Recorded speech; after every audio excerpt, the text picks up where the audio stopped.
A couple people on Twitter asked how to do a parallax effect in Flinto.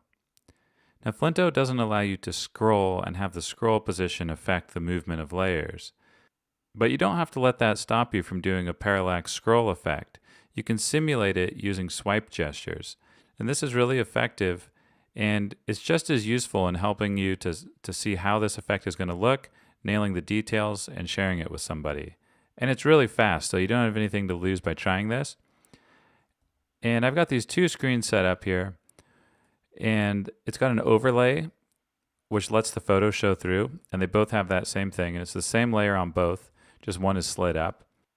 And then the photo's moved up a little bit extra to simulate the parallax effect.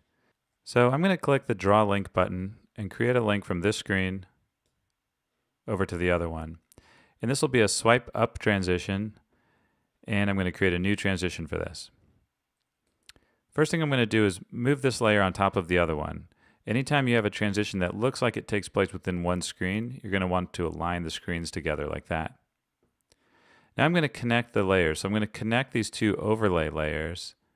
And if you haven't seen our tutorial on connected layers, you should really watch that so you understand how this works. And then I'm going to connect the two photos. So now when I toggle the transition, all the connected layers move from their start positions to their end positions. And you can see that the photo moves a little bit quicker than everything else, and that creates the parallax effect.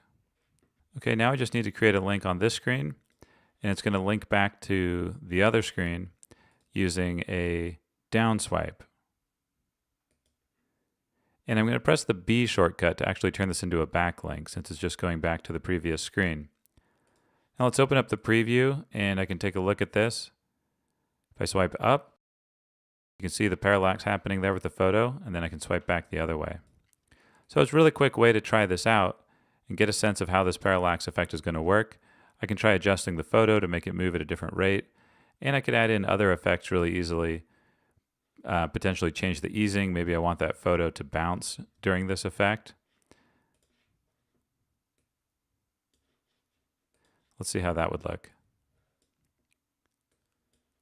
So pretty weird, but it's cool that I'm able to try it out so quickly.